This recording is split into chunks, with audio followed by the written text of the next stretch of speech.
So guys, आप सभी का स्वागत है गवर्नर जनरल एंड वायसराय की इस क्लास में। दोस्तों, इस क्लास में हम लोग प्रीवियस ईयर क्वेश्चन के सहारे मतलब कि अभी जितने भी क्वेश्चन रिसेंट एग्जाम में पूछे गए हैं 5 से 7 सालों में, वो कांस्टेबल लेवल का हो, एसएससी लेवल का हो या फिर वो स्टेट पीएससी लेवल का हो, उन सभी क्वेश्चन जो रिलेवेंट है मैं यहाँ पे टॉपिक वाइज लेकर के आता हूँ और एक एक क्वेश्चन को हम लोग देखते हैं और जितने भी कॉन्सेप्ट उसके साथ में एसोसिएटेड होते हैं, मतलब कि यहाँ पे केवल हम लोग टिक नहीं मारते हैं बल्कि सारे कॉन्सेप्ट को समझते हैं, उसके बैकग्राउंड को समझते हैं और सबसे लास्ट में मैं क्वेश्चन के लास्ट में एक ऐसे साइंटिफिक टेक्निक बताता हूं कि जिससे उस क्वेश्चन से रिलेटेड जितने भी पॉइंट होते हैं वो आपकी एक बार में मेमोरी में फिट हो जाते हैं। आपको बार बार रट्टा मारने की जरूरत नहीं पड़ती है और वो जो मेरा टेक्निक है, साइंटिफिक टेक्निक है, कोई रोड सड़क छाप ट्रिक नहीं है जो कि आप बहुत जगह या फिर बहुत सारे वीडियो में देखते होंगे। वो बिल्कुल साइंटिफिक चीजों पर आधारित है और वो आपके मेमोरी स्टैक में बिल्कुल फिट हो जाएगा और उसी के सहारे हम लोग सारे पॉइंट्स को याद करते हैं और आपको बार बार रट्टा मारने की जो नीड होती थी उससे छुटकारा मिलता है। तो चलिए हम लोग स्टार्ट करते हैं आज के पहले क्वेश्चन से, जो कि है in which year was the widow remarriage act passed legalising the remarriage of Hindu widows in British India. विधवा पुनः विवाह अधिनियम किस वर्ष पारित किया गया था जिससे ब्रिटिश भारत में हिंदू विधवाओं के पुनः विवाह को वैध बनाया? थोड़ा सा हम लोग इंटरनेट को देख लेते हैं। हाँ, सही चल रहा है ना इंटरनेट? रुक नहीं जाना। हाँ, इंटरनेट सही चल रहा है। तो स्टार्ट करते हैं हम लोग। विधवा पुनः विवाह के ऊपर क्वेश्चन है। यहाँ पे मैं इसके साथ में 3 पॉइंट को आपको बताऊंगा और तीनों पॉइंट्स आपको यहाँ पे याद करवाऊंगा। तो हम लोग देखते हैं कि जिस समय की बात हो रही है, ब्रिटिश इंडिया, उस समय ब्रिटिश इंडिया की बात हो रही है और यहाँ पे 1856-57 मतलब लॉर्ड कैनिंग के आसपास की बात हो रही है। तो उस समय यहाँ पे क्या हो रहा था कि 3 बुराइयां, फीमेल से रिलेटेड, महिलाओं से रिलेटेड समाज में 3 बुराइयां प्रचलित था। क्या क्या? पहला एक विडो रीमैरिज, जो कि विडो रीमैरिज नहीं हो रहा था। दूसरा क्या था? सती प्रथा। सती प्रथा हो रहा था, मतलब कि जिनके वैसे लोग, जिनके वैसे फीमेल्स, महिलाएं जिनके हस्बैंड का डेथ हो जाता था, उनको साथ में सती कर दिया जाता था। और तीसरा क्या होता था? Female infanticide. इंटरनेट पर मुझे बार बार डाउट हो रहा है। हाँ चलो, अभी सही तो है। तो फीमेल इन्फेंटिसाइड मतलब भ्रूण हत्या। तो ये 3 तरह की कुरीतियां समाज में उसमें प्रचलित थी। अब यहाँ पे जो मैं कॉन्सेप्ट बता रहा हूँ उसको आप ध्यान से देखेंगे। विडो रीमैरिज क्या है? अच्छी बात है, मतलब विडो रीमैरिज होना क्या हो? अच्छी बात है। सती प्रथा होना बुरी बात है, ठीक है। फीमेल इन्फेंटिसाइड होना बुरी बात है। तो ये हमारे लिए पॉजिटिव चीज है, ये निगेटिव है और ये निगेटिव है, ठीक है। तो सती प्रथा निगेटिव है, निगेटिव चीजों को हमें क्या करना है? बैन करना है। तो यहाँ से बैन करना है, ठीक है। उसके बाद फीमेल इन्फेंटिसाइड यानी कि भ्रूण हत्या, ये भी क्या है? बुराई है, तो इसे भी हमें बैन करना है। तो वैन से यहाँ पे हम लोग एक चीज को रिलेट कर लेंगे, वेंटिक। वेंटिक में आगे में क्या है? जो हाइलाइटेड पार्ट है रेड में, उसके ऊपर आप फोकस करना। तो वैन और वेन, इस तरीके से हम लोग इसको रिलेट कर लेंगे। तो वेंटिक ने क्या किया? वेंटिक ने क्या किया? वैन करके उसको टिक किया, ठीक है। यहाँ पे भी क्या? फीमेल में इन्फेंटिसाइड में हमें वैन करना है, तो वैन से यहाँ पे वेन और वेन से हम लोग वेंटिक को रिलेट कर लेंगे, ठीक है। उसके बाद क्या है? Window remarriage. विडो रीमैरिज क्या है? पॉजिटिव चीज है। अगर किसी समाज में विडो रीमैरिज हो रहा है तो वो अच्छी बात है। लेकिन उस समय क्या था कि बैन कर दिया गया था, मतलब विडो रीमैरिज को नहीं होने दिया जा रहा था। तो जो चीज पहले से ही से क्या है? निगेटिव है, उसको हमें क्या करना है? पॉजिटिव करना है। मतलब कैन क्या होता है? कैन पॉजिटिविटी को दिखाता है कि I can do this, I can do this work. तो कैन इनेबल करता है, चीजों को हैपन करता है, कैन से चीजें हो जाती है, ठीक है। तो उसी तरीके से यहाँ पे विडो रीमैरिज को हमें इनेबल करना है, कैन करना है। बाकी दोनों को वैन करना है और इसको हमें कैन करना है। तो कैन से यहाँ पे हम लोग कैनिंग को याद करेंगे। ये तीनों पर्सन, ये तीनों क्या थे? गवर्नर जनरल थे और ये तीनों घटनाएं से क्या है? रिलेटेड है, ठीक है। तो वैन से वेन वेंटिक, वैन से वेन वेंटिक और कैन से कैनिंग को याद करेंगे। अब यहाँ पे जो क्वेश्चन पूछा गया है दोस्तों, वो क्या पूछा गया है? समय के ऊपर कि कौन से साल में विडो रीमैरिज एक्ट को लाया गया था और उसके बाद जो विधवा पुनः विवाह था उसको मान्यता मिला था, ठीक है। तो विडो रीमैरिज को याद करने के लिए हम लोग क्या करते हैं? यहाँ पे एक सिंपल सा कॉन्सेप्ट, 56 में हुआ था तो यहाँ पे मैंने 56 लिख लिया। 56 में क्या हुआ? मैरिज कार्ड छप गया। तो मैरिज से हमें विडो रीमैरिज को याद ध्यान में रखना है। मैरिज कार्ड छप गया और विद्या और सागर की शादी हो गई। विद्या और सागर की ईश्वर के सामने शादी हो गई। तो यहाँ से विद्यासागर से ईश्वर चंद्र विद्यासागर को ध्यान में रखना है। उन्होंने ही इस फील्ड में काफी काम किया था और उन्होंने ही कैनिंग के थ्रू इस चीजों को बंद करवाने में, मतलब इस चीजों को इनेबल करवाने में विडो मैरिज को करवाने में काफी हेल्प किया था। तो इनका भी नाम पूछा जाता है, ठीक है। 56 में क्या हो गया, मैरिज कार्ड छप गया, तो 56 से यहाँ पे 1856 को ध्यान में रखना है, ठीक है। अब आप सोच सकते हैं कि सर आपने 56 को तो याद करवा दिया, तो 1756 भी हो सकता है, 1956 भी हो सकता है। तो दोस्तों 1956 में तो क्वेश्चन बनेगा नहीं, ठीक है, क्योंकि 1956 में तो इंडिया आजाद हो चुका था और उस समय कहां से आपका गवर्नर जनरल और वायसराय और विद्यासागर जी आएंगे, ठीक है। और 1756 में क्या था, गवर्नर जनरल का कॉन्सेप्ट ही नहीं आया था। पहली बार 1773 का रेगुलेटिंग एक्ट आया था, उसी समय गवर्नर जनरल को बंगाल बनाया गया था। तो 1756 भी नहीं होगा, तो बचेगा क्या आपको, 1856। तो 56 में क्या छप गया भैया, तो 56 में छप गया मैरिज कार्ड और विद्या और सागर की शादी हो गई, ठीक है। चलिए अब यहाँ पे इसका जो कैनिंग है उसके टाइम पीरियड को हम लोग आगे याद करेंगे। एक ही क्वेश्चन में मैं इतने सारे पॉइंट्स को आपको नहीं डाल रहा हूँ कि आपका जो मेमोरी सिस्टम है वो क्या कहते हैं उसको हैक हो जाए, ठीक है। तो मूव ऑन, इसको मैं याद करवाऊंगा, आप इसके लिए बेफिक्र रखना, सारे पॉइंट्स को मैं एक एक करके याद करवाऊंगा। आप क्लास के अंत तक बने रहेंगे तो एक भी पॉइंट आपको नहीं छूटने वाला है कि सर आपने इसको नहीं याद करवाया, ये छूट गया, ऐसा कुछ भी नहीं होने वाला है। मूव ऑन करते हैं 92 नंबर क्वेश्चन पे। During whose tenure as the governor general were the first 3 modern education university in India established at Calcutta, Bombay and Madras. Governor general के रूप में किसके कार्यकाल के दौरान भारत में पहले 3 आधुनिक विश्वविद्यालय कलकत्ता, इसका स्पेलिंग गलत है, कलकत्ता, बॉम्बे और मद्रास में स्थापित किए गए थे। तो विश्वविद्यालय के ऊपर यानी कि यूनिवर्सिटी के ऊपर क्वेश्चन है, तो यूनिवर्सिटी से मैंने आपको मतलब एजुकेशन से रिलेटेड है, तो एजुकेशन से रिलेटेड मैंने आपको 2 चीजें पढ़ाई थी। यहाँ पे एक चीज मैंने आपको पिछली क्लास में पढ़ाया है। तो दोस्तों जो ये लोग यहाँ पे पहले डायरेक्ट इस क्लास में आए हैं, तो उनसे मैं रिक्वेस्ट करूंगा कि जो पीछे के क्लासेस हुए हैं आप उनको होते हुए आप यहाँ तक आइए, क्योंकि मैं जो पढ़ाता हूँ वो चीजों को रिलेट करके पढ़ाता हूँ। और हिस्ट्री वगैरह या फिर जो भी घटनाएं होती है उसमें चीजें रिलेटेड होती है। एक घटना होता है उसके बाद उसका इम्प्लीकेशन होता है, दूसरा घटना होता है, तो वो चीजें रिलेटेड होती है इसलिए। और ये भी बात है कि रिलेशनशिप को लोग बहुत दिनों तक नहीं भूल पाते हैं, ठीक है। तो कोई भी रिलेशनशिप हो, रिश्ता बन जाता है तो उसको भूलना काफी मुश्किल होता है। तो इसीलिए यहाँ पे मैं रिश्ता बनाता हूँ चीजों के बीच में और उसके बाद आपको याद करवाता हूँ। तो यहाँ पे आते हैं कौन से साल में, 1854 में आते हैं। क्यों आते हैं, यहाँ से रिवर्स गियर में जाते हैं। 1854 में 18 पे ध्यान नहीं करेंगे, ठीक है। यहाँ पे 54 पे ध्यान करेंगे। 54 जो लास्ट का 2 साल है, 54 उस पे ध्यान करेंगे। तो मैंने यहाँ पे 54 लिख दिया, ठीक है। और 54 में 5 के पोजीशन पे क्या आता है अल्फाबेट में, रीजनिंग आप लोगों ने सीखा होगा, रीजनिंग में अल्फाबेट का पोजीशन सिखाया जाता है। तो 5वें नंबर पे क्या आता है, ई आता है, ठीक है। और 4th नंबर पे क्या आता है, डी आता है। तो यहाँ पे आपको ईडी ध्यान में रखना है। 1854 में क्या है, ईडी आ गया, और ईडी को हम लोग ई फॉर एजुकेशन और डी फॉर डेवलपमेंट सीखेंगे। तो ईडी मतलब यहाँ पे एजुकेशन डेवलपमेंट, मतलब 54 में क्या हुआ था, एजुकेशन डेवलपमेंट ईडी के लिए वुड डिस्पैच आया था, जिसमें किस चीजों के बारे में बात की गई थी, इसको भी मैंने याद करवा चुका हूं, बट यहाँ पे फिर से देख लेते हैं। डब्ल्यू फॉर मैंने बताया था कि वीमेन, यानी कि वीमेन एजुकेशन के बारे में इसमें जोर दिया गया था। ओ फॉर, पहले O for orientalist, orientalist approach को देखा गया था, उसके ऊपर जोर दिया गया था। अब ओरिएंटलिस्ट अप्रोच क्या होता है कि हमें क्या करना है कि लोकल लेवल पे, यानी कि जो छोटे स्टडीज होते हैं, जो लोअर स्टडीज होते हैं, जैसे 1 to 12 तक या फिर इंटर तक जो आप बोल सकते हैं, 10 तक बोल सकते हैं, उनको हमें लोकल लैंग्वेज में सिखाना है, वर्नाकुलर लैंग्वेज में सिखाना है। और जो हायर स्टडीज होते हैं, मतलब कि ग्रेजुएशन लेवल वाला, इंजीनियरिंग वाला, मेडिकल वाला, उससे हमें इंग्लिश पे जोर देना है। वही अप्रोच क्या था, ओरिएंटलिस्ट अप्रोच था, तो उसी के ऊपर इसको जोर दिया गया था। उसके बाद सेकेंड से हमें ऑप्शनल, मतलब कि यहाँ पे ऑप्शनल कोर्सेज पे भी जोर दिया गया था। ऑप्शनल जिसको कि आप वोकेशनल कोर्सेज भी बोल सकते हैं, मतलब कि रेगुलर कोर्सेज के साथ में जो एडिशनल कोर्सेज लोग सीखते हैं उसी को ऑप्शनल या फिर वोकेशनल कोर्स बोलते हैं, ठीक है।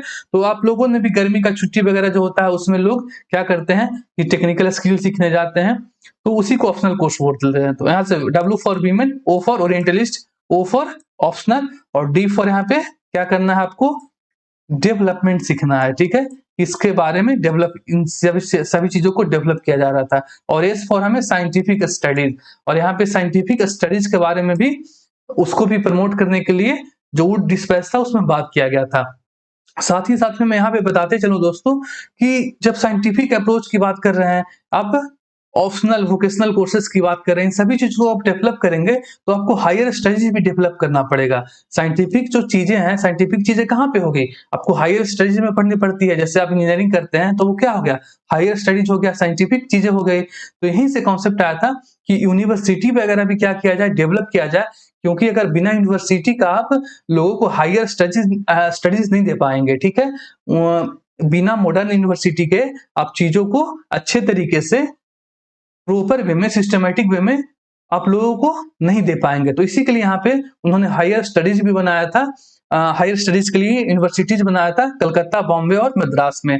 और उस समय कौन था गवर्नर जनरल, तो डलहौसी था। और डलहौसी का जो टाइम पीरियड है दोस्तों, मैं पीछे के क्लासेस में बहुत ही आसानी से टेक्निकली बहुत बार याद करवा चुका हूं। तो आप पीछे क्लासेस देख लेंगे तो आप एक क्वेश्चन पूछेंगे ही नहीं कि सर इसका टाइम पीरियड का क्या होगा, तो इसको मैं याद करवा चुका हूं। आप प्लीज पीछे क्लास जरूर देखें। थोड़े से इंटरनेट को देख लेते हैं, सही चल रहा है।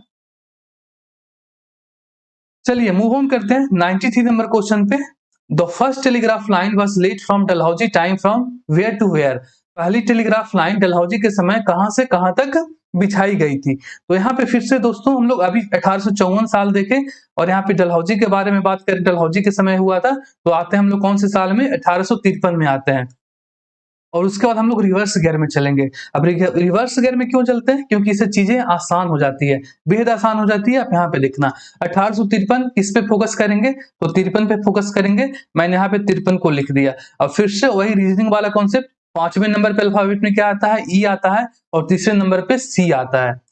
तो यहाँ से ई और सी को देखेंगे। पीछे हम लोगों ने ई और डी एजुकेशन डेवलपमेंट को देखा, और यहाँ से 53 में ई और सी हम लोग ईसी को देखेंगे। ईसी फॉर, पहले ई फॉर इंजन, यानी कि रेलवे इंजन, रेलवे को चलाया गया था 53 में। उसके बाद सी, सी फॉर कम्युनिकेशन, कम्युनिकेशन के लिए मतलब संचार के लिए यहाँ पे टेलीग्राफ लाइन बिछाया गया था। तो दो चीजें हो गई, क्या क्या हो गई, 53 में ईसी, ई फॉर इंजन, और सी फॉर कम्युनिकेशन, कम्युनिकेशन के लिए टेलीग्राफ लाइन, और ई फॉर इंजन यानी कि रेलवे इंजन से आपको समझ में आना है। दूसरी चीजें, आपको एक जगह ध्यान में नहीं रहती है कि किस जगह से किस जगह तक, तो उसके लिए मैं क्या बता रहा हूँ कि डलहौजी के बारे में हम लोग पढ़ रहे हैं, डलहौजी के समय चीजें हुई थी और इसके टाइम पीरियड को मैं पहले याद करवा चुका हूँ। तो इसको हम लोग यहाँ पे नहीं याद कर रहे हैं क्योंकि पीछे काफी बार रिपीट हो चुका है, ठीक है। तो हाउसी, हाउसी में यहाँ पे क्या है, एक हाउस वर्ड है, देख रहे हैं ना आप, इसको थोड़े से लिबरल वे में पढ़ेंगे तो हाउस हो गया। और हाउस में क्या होता है, टीवी होता है सभी के घर में, और एसी होता है। तो टीबी से हमें क्या ध्यान में रखना है कि TB, T for Thane, B for Bombay. तो रेलवे कहां से कहां चल रहा था, बॉम्बे टू थाने तक चला था। उसके बाद टेलीग्राफ लाइन, उसमें एसी, ए फॉर आगरा और सी फॉर कलकत्ता। तो आगरा से कलकत्ता तक टेलीग्राफ लाइन बिछाया गया था। तो टेलीग्राफ के बारे में पूछे रहा है तो हमको एसी को ध्यान में रखना है, कलकत्ता टू आगरा, ठीक है। तो सिंपल सा ये चीज कॉन्सेप्ट था यहाँ पे। हाउसी में हम लोग हाउस देख लिए, और घर में क्या होता है, टीवी होता है और एसी होता है। तो टीवी से T for Thane, B for Bombay, और एसी से A for Agra, C for Calcutta, ठीक है। मूव ऑन करते हैं।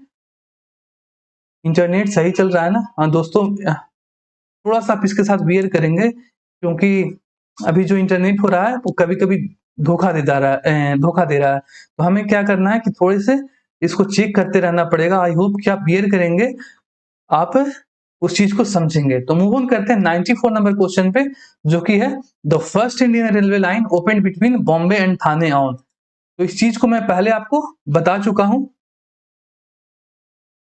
कि बॉम्बे और थाने के बीच में टीबी चलाया गया था रेलवे लाइन 53 में जो 1853 में ईसी का कॉन्सेप्ट बताया था। 5वें नंबर पे अल्फाबेट में ई आता है और तीसरे नंबर पे सी आता है। तो ईसी हो गया, ई फॉर इंजन, और सी फॉर कम्युनिकेशन, कम्युनिकेशन के लिए टेलीग्राफ, और इंजन से मतलब रेलवे इंजन यानी कि रेलवे को चलाया गया था। यहाँ से टीबी हो गया, ईसी हो गया, बॉम्बे टू थाने, कलकत्ता टू आगरा। अब यहाँ पे पर्टिकुलर डेट पूछा है दोस्तों, ठीक है। ईयर तो मैंने आपको याद करवा चुका, और 53 एक्चुअली जो मैक्सिमम क्वेश्चन होते हैं वो साल पे ही पूछे जाते हैं। बट अब इनका क्या ही कहना, जीएस का तो कुछ भी पूछ सकते हैं, तो कभी कभी ये डेट भी आपको ध्यान में रखना है। वैसे एक दो बार ही क्वेश्चन पूछा गया है डेट के ऊपर, बहुत पहले यानी कि 2010-12 में डेट के ऊपर पूछा जाता था, बट अब हम लोग ईयर पे शिफ्ट कर गए हैं। अब नए नए तरीके के क्वेश्चन बन गए, तो आप इसको नहीं भी ध्यान में रखेंगे तो मुझे नहीं उम्मीद है ये क्वेश्चन आपको डेट वाला पर्टिकुलर पूछेगा। आपको जब भी पूछेगा तो ईयर वाला पूछेगा, बट आप इसको ध्यान में रख सकते हैं। मूव ऑन करते हैं 95 नंबर क्वेश्चन पे। Under whose leadership was separation of thug achieved. इसके नेतृत्व में ठगों का दमन किया गया था। तो ठगी सिस्टम को दमन करने के लिए दोस्तों यहाँ पे कौन से थे? स्लीमन भाई साहब थे। अब स्लीमन को कैसे ध्यान में रखना है? बहुत ही सिंपल है, बेहद सिंपल है। जो ठग होते थे पहले, तो उस समय तो इतना ज्यादा बंदूक वगैरह या फिर इसका सिस्टम नहीं था जो अभी अब मर्डर डकैती बड़े लेवल पे देखते हैं। तो पहले ठग होते थे और वो जो दुबले पतले व्यक्ति को देखते थे उसको पकड़ करके हाथ से ही उनसे चीजों को छीन लेते थे। तो स्लीमन में देखना यहाँ पे क्या है, स्लीम है और मैन है। तो स्लिम मैन को देख करके वो लोग क्या करते थे? ठगी कर लेते थे, छीन लेते थे। तो इसी दिन स्लीमन को गुस्सा आ गया, ठीक है, क्योंकि इनके साथ भी क्या कर दिया? वो ठगी कर दिया। तो स्लीमन भाई साहब गुस्सा हो गए और उन्होंने बोला कि मैं जब तक सभी ठगों को सप्रेस नहीं करूंगा, मतलब सभी ठगों को भगाऊंगा नहीं, उनका दमन नहीं करूंगा, तब तक मैं चैन की सांस नहीं लूंगा। और स्लीमन भाई साहब जाग गए और उन्होंने क्या किया कि ठग्स को सप्रेस किए। ठीक है, मूव ऑन करते हैं। बहुत ही सिंपल था इसमें। 96 नंबर क्वेश्चन।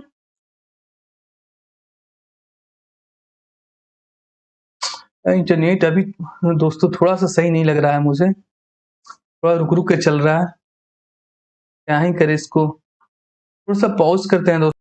तो दोस्तों हम लोग की गाड़ी इस क्वेश्चन पे अटक गई थी क्योंकि हमारे इंटरनेट में कुछ इशू आ गया था और जिस कारण से हमें थोड़ा सा पॉज लेना पड़ा। बच्चों को उस बात के लिए खेद है। हम लोग मूव ऑन करते हैं अगले क्वेश्चन पे जो कि 96 नंबर क्वेश्चन है।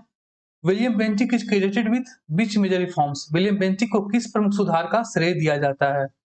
आज इंटरनेट ने बड़ा प्रॉब्लम किया, बट हमें इन सारी कठिनाइयों को पीछे छोड़ करके आगे बढ़ते रहना है। तो कौन कौन से रिफॉर्म किए थे पीछे में? मैंने आपको बताया पिछले क्वेश्चन में कि सती प्रथा को वैन करके ठीक किया तो वैन टिक, फीमेल इन्फेटिसाइड को वैन करके ठीक किया तो वैन टिक। ठीक है, तो यहाँ पे सती प्रथा तो होगा ही और फीमेल इन्फेटिसाइड भी होगा ही। साथ में ठगी प्रथा भी था।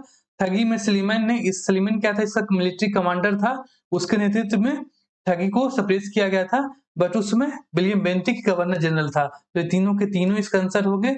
आंसर क्या होगा इसका? All of the above. अगले क्वेश्चन पे आते हैं। 97 नंबर क्वेश्चन। हाँ, 97 नंबर क्वेश्चन में लॉर्ड कैनिंग के ऊपर है। Lord Canning was the governor general of India from. Lord Canning कब से कब तक भारत के गवर्नर जनरल के रूप में थे? तो इसको याद करना बहुत ही सिंपल है। कैनिंग और कैनिंग, इस तरीके से इसको, इस वर्ड से हम लोग लिबरेट करके, मतलब कि थोड़ा सा मिला करके हम लोग इस बेस से पढ़ लेंगे। कनिंग बोलेंगे। और कनिंग कौन होते हैं? तो पॉलिटिशियन होते हैं। ठीक है, और यहाँ पे मैं किसी पॉलिटिशियन को टारगेट नहीं कर रहा हूँ या फिर मैं जनरल केवल इसको याद करवाने के लिए आपको यहाँ पे बता रहा हूँ। ठीक है, कनिंग कौन होते हैं? तो पॉलिटिशियन होते हैं। अब पॉलिटिशियन कनिंग होते हैं तो वो आते ही, क्यों कनिंग होते हैं कि आते ही वो छापना शुरू कर देते हैं, माल छापना, पैसे छापना शुरू कर देते हैं। तो कनिंग हो गया, कैनिंग हो गया, और आते ही छापना शुरू कर दिया। तो 56 में आया और छापना शुरू कर दिया। तो याद रहेगा आपको 56। और जाते जाते भी बस भर के साथ में अपने बस भर करके माल लेकर के जाते हैं। तो आते ही छापना शुरू करते हैं और जाते जाते भी अपने साथ में 62 में क्या है? यहाँ पे 7 है और यहाँ पे BAS है, बस है। तो आपको ध्यान में रखना है कि आते ही छापना शुरू करते हैं और जाते भी साथ में बस भर के लेकर के जाते हैं। तो BAS से यहाँ पे बस को ध्यान में रखना है और SATS से 7 को ध्यान में रखना है। तो आते ही छापना शुरू और जाते ही बस भर करके माल लेकर के जाते हैं। तो यहाँ से 56 और 62 दोनों आपको याद में रहेगा। अब फिर से वही बात, यहाँ पे आप कंफ्यूज कर सकते हैं कि सर आपने 56 और 62 तो याद करवा दिया कि आते ही छापना शुरू किए और जाते जाते साथ में बस भर करके लेकर के जाते हैं। तो 62 तो, लेकिन यहाँ पे 1756 से कंफ्यूज कर सकते हैं आप इसको। तो दोस्तों आप इसको 1756 से कंफ्यूज नहीं कर सकते हैं क्योंकि 1756 में इस तरह का गवर्नर जनरल वगैरह का कॉन्सेप्ट ही नहीं था। ठीक है, ये वायसराय वगैरह का कॉन्सेप्ट ही नहीं था। ये सब कॉन्सेप्ट कब आया है?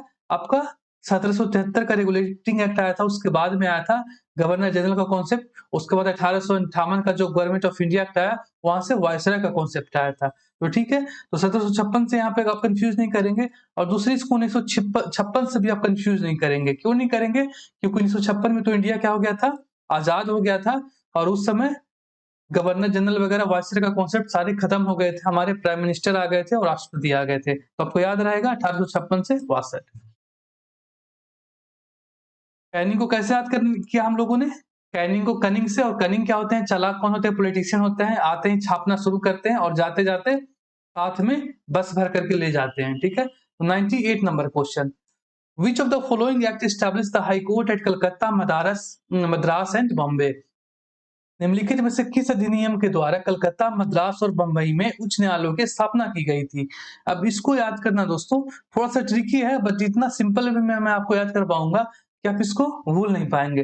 तो मैंने आपको एक कॉन्सेप्ट बताया था कि फौजी की दीवानी बड़ी हस्ती, मतलब जो फौजी भाई हमारे होते हैं, जो हमारे आर्मी वाले लोग होते हैं, जो हम लोग बॉर्डर पे जाकर के लड़ाई करते हैं, उनकी दीवानी पूरे भारत के सभी लोग होते हैं। इवन कि बड़े-बड़े हस्तियां, बड़े-बड़े सेलिब्रिटी भी उनकी दीवानी होते हैं, उनके ऊपर फिल्में बनता है, ठीक है? तो यहाँ से फौजी की दीवानी बड़ी हस्ती किसमें है यहाँ पे? तो वॉरेन हेस्टिंग में है। जो हाइलाइटेड वर्ड है उस पर आप फोकस करेंगे, जो डबल अंडरलाइन है, तो यहाँ पे बड़ी है WAREE और यहाँ पे हस्ती है, तो बड़ी हस्ती यानी कि बड़ी सेलिब्रिटी वॉरेन हेस्टिंग फौजी की दीवानी था। तो फौजी से यहाँ पे फौजदारी अदालत और दीवानी से यहाँ पे दीवानी अदालत, मतलब कि दो तरीके की अदालत का एस्टेब्लिश किसने किया था? तो बड़ी हस्ती यानी कि वॉरेन हेस्टिंग ने किया था। कब किया था? तो 1772 में जब वो चार्ज लिया था उसके बाद किया था। अब यहाँ पे क्या था दोस्तों कि डिस्ट्रिक्ट लेवल पे ये दो तरीके के अदालत थे, और सदर लेवल मतलब क्या हुआ? Central level.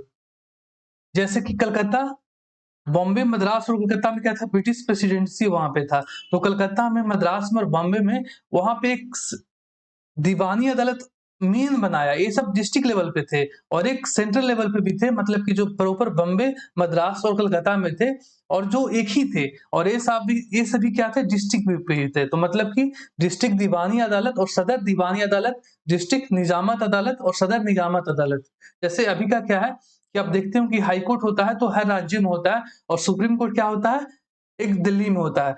डिस्ट्रिक्ट कोर्ट जो भी होता है वो हर जिला में होता है, और हाई कोर्ट अपने राज्य में एक ही होता है। तो उसी तरीके से डिस्ट्रिक्ट दीवानी अदालत या फिर डिस्ट्रिक्ट फौजदारी अदालत उसने जिलों में बनवाए, और सदर लेवल पे यानी कि सेंट्रल लेवल पे जो 3 प्रेसिडेंसी थे, बॉम्बे, मद्रास और कोलकाता में एक-एक दीवानी अदालत और एक निजामत अदालत बनाया, जो कि इनके जो अपील होंगे, जैसे अभी हाई कोर्ट का कहाँ पे अपील जाता है? सुप्रीम कोर्ट में जाता है, तो इनका जो अपील होगा वो कहाँ पे आता है? यहाँ पे आता है, ठीक है? तो इसने वॉरेन हेस्टिंग ने बनवाया। और दूसरा क्या था दोस्तों, इसको मैं आगे आपको जो नेक्स्ट चैप्टर होगा या फिर पॉलिटी का जो फर्स्ट चैप्टर होता है, कॉन्स्टिट्यूशनल डेवलपमेंट ऑफ इंडिया, उसमें मैं आपको 1773 रेगुलेटिंग एक्ट याद करवाऊंगा। उसमें वहां से क्या बना था? एक सुप्रीम कोर्ट कलकत्ता में दिया गया था। तो यहाँ से यहाँ पे दो तरीके के अदालत हो गए थे। एक तो आपको BMC यानी कि बम्बे, मद्रास और कोलकाता में आपको ये सदर वाला दिखेगा, जो कि अपने आप में क्या थे? एक-एक थे। और दूसरा कलकत्ता में क्या बना दिया गया था? एक सुप्रीम कोर्ट बना दिया गया था 73 के रेगुलेटिंग एक्ट से। तो दो तरीके के सेंट्रल लेवल पे अदालत बन गया था। एक तो सुप्रीम कोर्ट कलकत्ता में एक, और दूसरा सदर वाला जो था।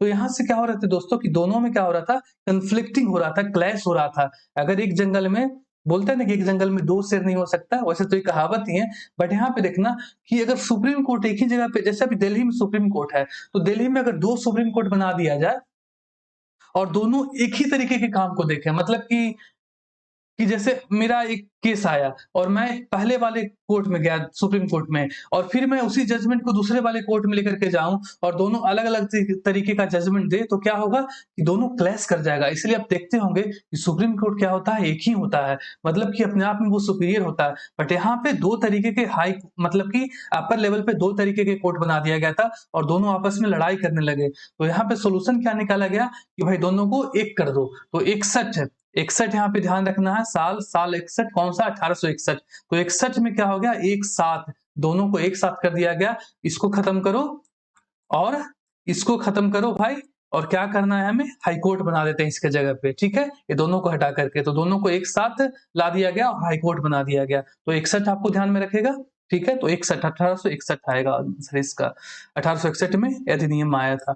अब वही बात 1761 में तो ये कॉन्सेप्ट आएगा ही नहीं, तो कंफ्यूज नहीं करेंगे। 1961 में तो इंडिया को आजादी ही मिल गया था, तो ये सारी चीजें नहीं थी। तो ध्यान में कैसे रखना है? क्यों हमें जरूरत पड़ी एक साथ करने की? कि वॉरेन हेस्टिंग फौजी की दीवानी, बड़ी हस्ती यानी वॉरेन हेस्टिंग ने क्या किया था? फौजदारी और दीवानी अदालत कहाँ पे बनाए थे?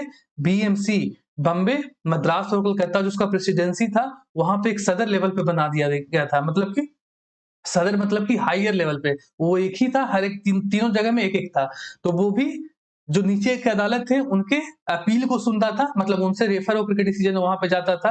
अगर हमें कोई कंप्लेन है डिस्ट्रिक्ट वाले कोर्ट पे तो मैं वहां पे जाऊंगा। साथ ही में 1773 का रेगुलेटिंग एक्ट आया था, वहां से एक सुप्रीम कोर्ट कलकत्ता में बना दिया गया था। तो यहाँ पे दो तरीके के शेर एक ही जंगल में हो गए, तो दोनों कंफ्लिक्टिंग और क्लैश करने लगे, और उसी क्लैश को हटाने के लिए 61 में, फिर से बोलेंगे 61 में एक साथ दोनों को ला दिया गया, हाई कोर्ट बना दिया गया 1861 में। तो 61 में एक साथ, याद रहेगा आपको, बिल्कुल क्लियर है। और कैनिंग का मैंने आपको टाइम पीरियड पीछे याद करवा दिया 56 से 62 तक, वो भी आपको ध्यान में रहेगा।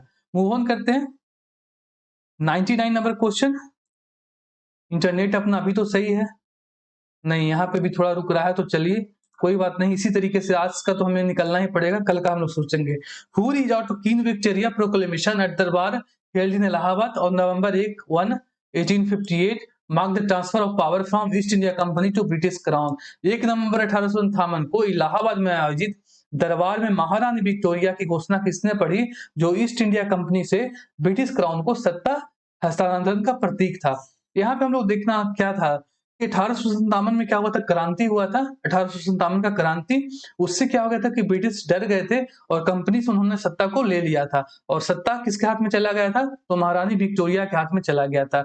अब उसी विक्टोरिया का जो प्रोक्लेमेशन था कि भाई सत्ता जो है अब कंपनी से कहां पे जा रहा है, तो महारानी विक्टोरिया के पास में चल रहा है। अब यहाँ से डायरेक्ट रूल शुरू होगा। अब डायरेक्ट रूल कौन करेंगी, तो महारानी विक्टोरिया डायरेक्ट रूल करेंगी इंडिया के ऊपर। उसी को लेटर के फॉर्म में प्रोक्लेमेशन पढ़ा जा रहा था, कहां पे, इलाहाबाद में पढ़ा जा रहा था।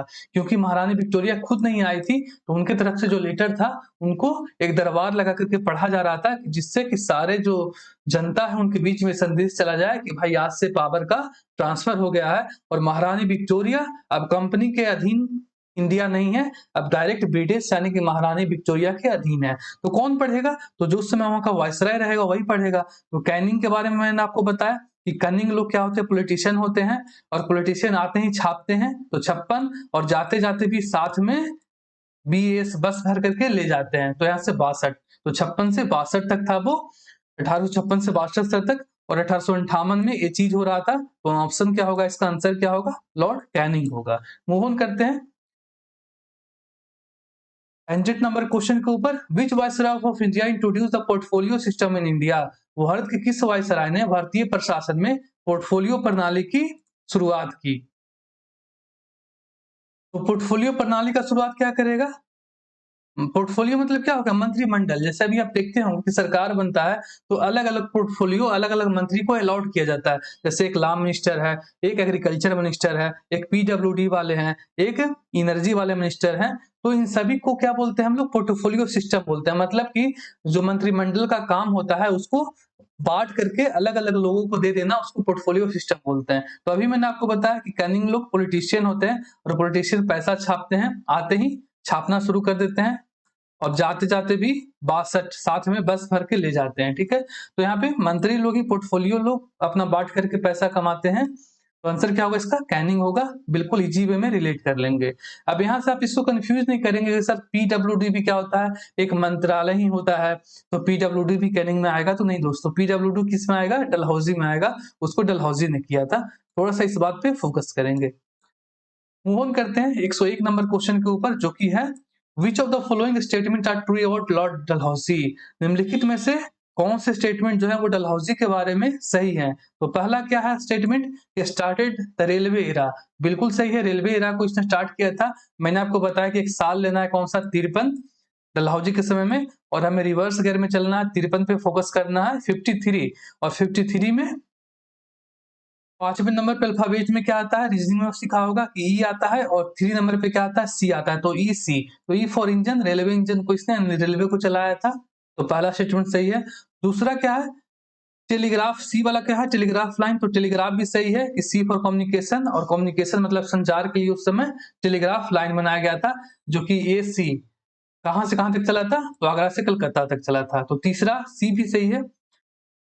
फिर क्या है, establishment of independent public works department. अभी मैंने आपको बताया कि कैनिंग ने क्या किया था, पोर्टफोलियो बनाया था, लेकिन स्पेशल एक डिपार्टमेंट, पब्लिक वर्क डिपार्टमेंट, मतलब पब्लिक के वेलफेयर के लिए जो डिपार्टमेंट बनाया गया था वो पीडब्ल्यूडी किसने बनाया था, डलहौजी ने बनाया था। और कैनिंग ने पोर्टफोलियो बनाया था, बट डिपार्टमेंट पीडब्ल्यूडी वाला कौन बनाया था, डलहौजी ने बनाया था। ठीक है, तो ये भी सही होगा। Fast post law and started postal stamp. तो ये भी सही है कि डाकिया यानी डाकघर का शुरुआत किया था और पोस्टल स्टैम्प वगैरह भी इसने शुरू किए थे 1854 में। तो इसमें क्या होगा, all of the above. Move on करते हैं। इसी का हिंदी वर्षन है दोस्तों, जो भी हमारे हिंदी वाले दोस्त होंगे, क्योंकि यहाँ पे हमें हिंदी में स्पेस नहीं मिला एक ही पीपीटी पे, एक ही स्लाइड पे, तो मैंने उसको अलग से यहाँ पे हिंदी में लिख दिया। आप लोग इस पे फोकस करेंगे। रेलवे वाला है, उसके बाद पीडब्ल्यूडी वाला है, तार विभाग टेलीग्राफ वाला है और डाकिया डाक कानून वाला है। तो इसका भी आंसर यहाँ पे उपरोक्त सभी होगा। 102 पे आते हैं। Who headed the first law commission of British India in 1834। 1834 में ब्रिटिश भारत के प्रथम विधि आयोग का नेतृत्व किसने किया था? सिंपली इसको याद करेंगे। 1833 में क्या आया था, एक रेगुलेटिंग एक्ट आया था, और 33 में जो लास्ट का साल है 33 उस पर फोकस करेंगे। तो तीसरे नंबर पे अल्फाबेट में क्या आता है, सी आता है, और यहाँ पे भी सी, तो डबल सी आएगा। डबल सी से हमें क्या ध्यान में रखना है, तो डबल सी से दोस्तों हमें एक चीज ध्यान में रखना है, जो कि है सी फॉर, थोड़ा सा इंटरनेट, हाँ चलिए किसी भी तरीके से चल रहा है, अपना काम चल रहा है। तो सी फॉर कंप्लीट और सी फॉर सेंट्रलाइजेशन, डबल सी। तो कंप्लीट सेंट्रलाइजेशन हो गया था।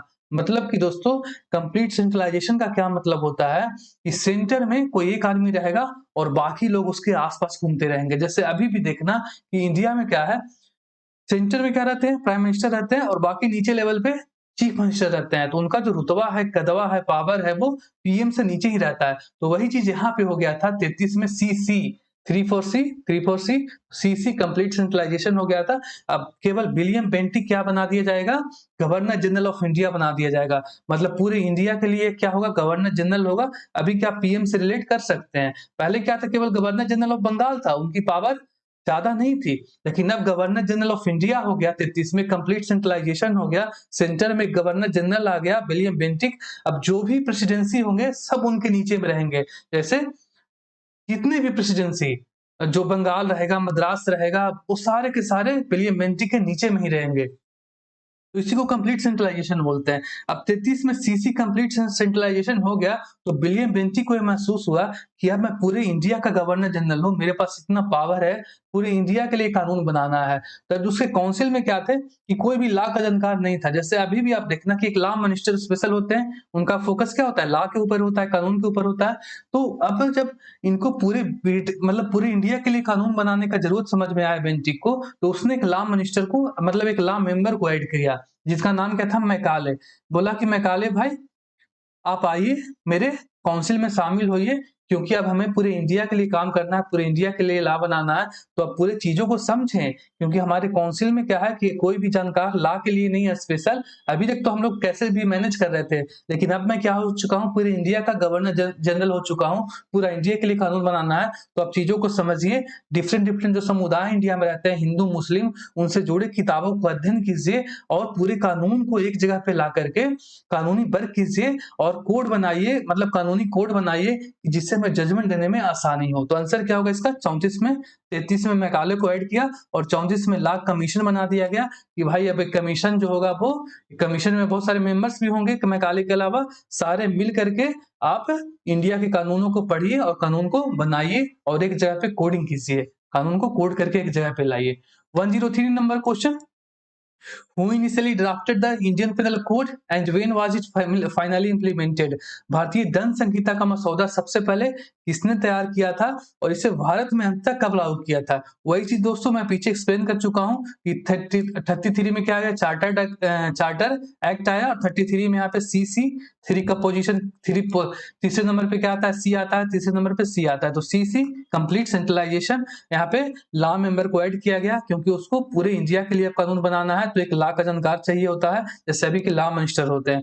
अब 34 में उसने लॉ कमीशन बना दिया गया और कमीशन को एक टास्क दे दिया गया कि आपको इंडियन जो लॉ है उसको कोडिफाई करना है। कोडिफाई करने का मतलब क्या हुआ दोस्तों कि बहुत सारे जो कानून, जैसे पहले क्या होता था, जैसे अभी कॉन्स्टिट्यूशन है तो सारे कानून एक जगह पे आपको मिलेंगे, लेकिन पहले ऐसा नहीं होता था। जैसे हिंदुओं के लिए बहुत सारे किताब होते थे, मुस्लिमों के लिए बहुत सारे किताब होते थे, हर किताब में कुछ बातें यहाँ पे लिखी होती थी, कुछ बातें वहां पे लिखी होती थी। तो बहुत क्या था, बिल्कुल स्ट्रक्चर वे में नहीं थी चीजें, जिससे कि जजमेंट देने में काफी डिफिकल्टी महसूस होता था। तो इसीलिए यहाँ पे लॉ कमीशन बनाया कि आप सारी किताबों को पढ़िए, सारे समुदाय से रिलेटेड, और चीजों को एक जगह पे कोडिफाई कीजिए, एक जगह पे लाइए। उसी को हम लोग बाद में इंडियन पेनल कोड बोलते हैं, आईपीसी बोलते हैं, जिसमें कि सभी धाराएं वगैरह है, कौन से क्राइम में क्या करना है हमें, कौन से क्राइम किस में कौन से धारा में आता है, तो उन सभी चीजों के बारे में लिखा गया है। उसके बाद दोस्तों 34 में कमीशन बना दिया गया, 33 में सेंट्रलाइजेशन हो गया, उसके बाद 60 में जाकर के हमारा आईपीसी इंडियन पेनल कोड तैयार हो गया। मतलब कि सारे कानून को कोडिफाई करके, सारे किताबों को पढ़ करके धर्मों से रिलेटेड उन सभी चीजों को एक पर ला दिया गया और फाइनली 62 में इसको इंप्लीमेंट किया गया। तो आंसर क्या होगा इसका, लॉर्ड मैकाले 62 में इंप्लीमेंट किया गया।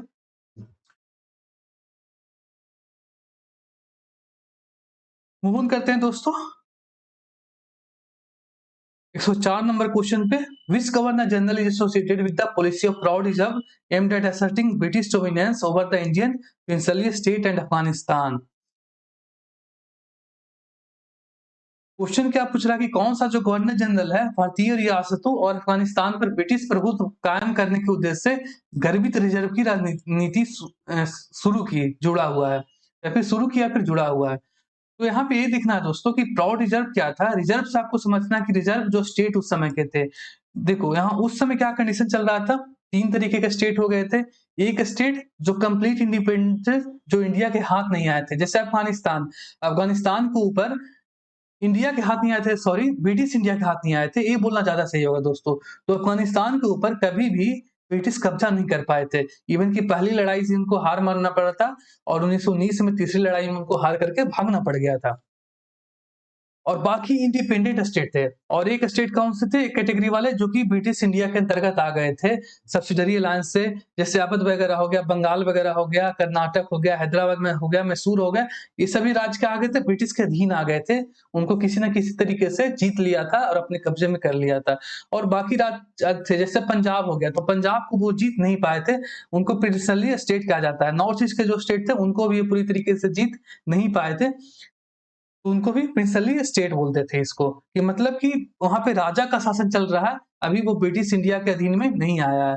तो उसी पर कब्जा करने के उद्देश्य से, उसी के ऊपर डोमिनेंस एस्टेब्लिश करना, मतलब कि भाई तुम इंडिपेंडेंट तो खुद को बोल रहे हो, लेकिन तुम्हारा इंडिपेंडेंसी चलेगा नहीं। अब मैं क्या ला रहा हूँ, एक पॉलिसी ऑफ प्राउड रिजर्व ला रहा हूँ, जिससे कि जो भी कंट्रीज मेरे अधीन नहीं है उसके ऊपर भी मैं अपना डोमिनेंस चलाऊंगा। मैं जो बोलूंगा वो तुमको करना होगा, और तुम मेरे अधीन डायरेक्टली रहो या नहीं रहो, लेकिन जो मेरा नीति होगा उसको तुमको फॉलो करना पड़ेगा। मतलब कि मैं तुमको बोलूंगा कि भाई तुम राज तो कर रहे हो, लेकिन तुम मुझसे दोस्ती मत रखो, तुम मुझसे दुश्मनी मत रखो, तुम यहाँ पे इस चीज करो। तो इस तरीके से वैसी को पॉलिसी ऑफ प्राउड रिजर्व बोलते हैं, ठीक है। तो यहाँ पे पीआर को ध्यान में रखेंगे, प्राउड रिजर्व।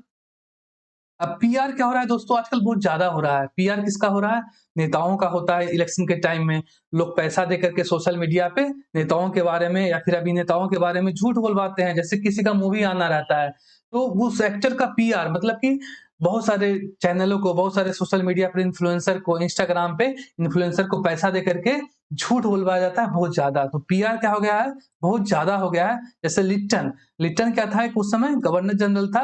यहाँ पे देखना क्या है, लाई टन, लिटन को तोड़ दिया हम लोगों ने लाई और टन में। लाई मतलब झूठ, टीओएन टन मतलब बहुत ज्यादा। तो बहुत ज्यादा झूठ बोला जा रहा है पीआर के लिए। तो इस तरीके से पीआर को आप लिटन को रिलेट कर पाएंगे। कैसे रिलेट कर पाएंगे, policy of proud reserve, proud reserve को शॉर्ट में पीआर लिख दिया। अब पीआर क्या हो रहा है, बहुत ज्यादा हो रहा है, और इन नेताओं के और अभिनेताओं को झूठ बोल करके कोई भी पीआर करवा लेता है। जैसे कोई कंपनी लॉन्च करने वाला है तो उसके बारे में पैसे दे करके उसके बारे में एक्स्ट्रा चीजें लिखवाई जाती है, उसमें झूठ भी होता है, कुछ सच भी होता है। तो इस तरीके से आपको ध्यान में रखना है कि पीआर काफी ज्यादा हो गया है। तो लिटन, लाई मतलब झूठ, और टीओएन टन, पीआर के लिए लिटन, ध्यान में रखेंगे इसको। मूव ऑन करते हैं 105 नंबर क्वेश्चन पे। Under whose leadership was the Famine Commission of 1880 established to investigate the cause of famine and suggest preventive measures in British India? British Bharat में अकाल के कारणों की जांच करने और निवारक उपाय सुझाने के लिए 1880 का अकाल आयोग किसके नेतृत्व में स्थापित किया गया था। सिंपल सा दोस्तों, आपको बहुत सारी चीजें पिछले क्लास में याद करवा दी गई है। तो जो लोग, मैं फिर से रिक्वेस्ट करना चाहूंगा कि जो लोग डायरेक्टली इस क्लास में आए हैं तो वो सीरियल वाइज पहले क्लास से आएंगे, ताकि कुछ कुछ चीजें जो यहाँ पे मैं नहीं बताऊंगा, क्योंकि मैं पहले आपको बता चुका हूँ, वो चीजें आपको ग्रैप्स करने में, कनेक्ट करने में मजा आएगा। तो कैसे मैं आपको बताता हूँ कि लिप्टन, लिप्टन के बारे में हमें सीखना है। लिप्टन में यहाँ पे क्या है, LYT लाइट और TON टर्न। तो लाइट को हम लोग इस वाले लाइट से रिलेट कर लेंगे, ठीक है, LIGHT से। लाइट का मतलब क्या होता है, प्रकाश होता है, और TON टोन का मतलब तो बहुत ज्यादा होता है। हम लोग बोलते हैं ना कि ये tone of knowledge, A tone of A tone of books, मतलब बहुत ज्यादा बुक्स थे वहां पे। ए टोन ऑफ वाटर, बहुत ज्यादा पानी वहां पे है, ठीक है। तो टोन का मतलब हमेशा ज्यादा से होता है, और ये LYT यहाँ पे इसको लाइट से, इस लाइट से रिलेट कर लेंगे। तो प्रकाश, प्रकाश बहुत ज्यादा, प्रकाश बहुत ज्यादा, TON टोन मतलब ज्यादा। तो जहां पे प्रकाश बहुत ज्यादा होगा, वहां पे क्या होगा दोस्तों, वर्षा के लिए वार होगा, पानी तो होगा नहीं।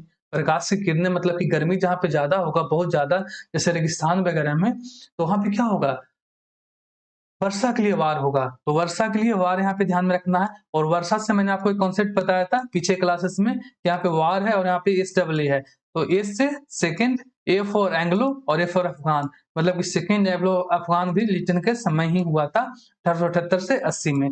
और लिप्टन और रिपन का जो टाइम पीरियड था उसको कैसे याद करना है, ये भी चीज मैं आपको बता चुका हूँ। तो कैसे याद करेंगे कि लिप्टन, TON टॉन और PON पॉन, दोनों को साथ में याद करेंगे, क्योंकि पहले लिप्टन आया और उसके बाद जस्ट रिपन आया, तो दोनों को साथ में याद करते हैं। रिपन को याद करने के लिए मैंने आपको बताया था कि रिपन में यहाँ पे क्या वर्ड है, रिप, RIP, रिप, जिसको डेथ होने के बाद रिप बोलते हैं। तो डेथ इंडिया में कब होता है, जनरली, नेचुरली, तो 80 साल के एज में होता है। एक मोटा मोटी नंबर आपको ध्यान में रखना है कि हाँ 80 साल के एज में लोग रीप कर जाते हैं, मतलब रेस्ट इन पीस कर जाते हैं। तो 80, अब उसके बाद 80 से हमें क्या करना है, यहाँ पे 4 में खेलना है। तो 80 4 84, और 80 में से 4 घटा देंगे तो 76, और फिर उसमें 4 जोड़ देंगे तो 80। तो 80 को ध्यान में रखना है सबसे पहले कि 80 साल में रीप होते हैं, तो रीप से रिपन, और उसके बाद 4 से खेलना है, 4 घटाएंगे 4 जोड़ेंगे, तो यहाँ से 76 से 80 बन जाएगा और 80 से 84 बन जाएगा। अब आप सोच सकते हैं कि सर आपने 80 से 84 और 76 से 80 याद करवा दिया, बट मैं यहाँ पे एग्जाम में कंफ्यूज कर जाऊं कि मैं यहाँ पे 1780 देख लूं। तो दोस्तों आपको 1780 नहीं देखना है,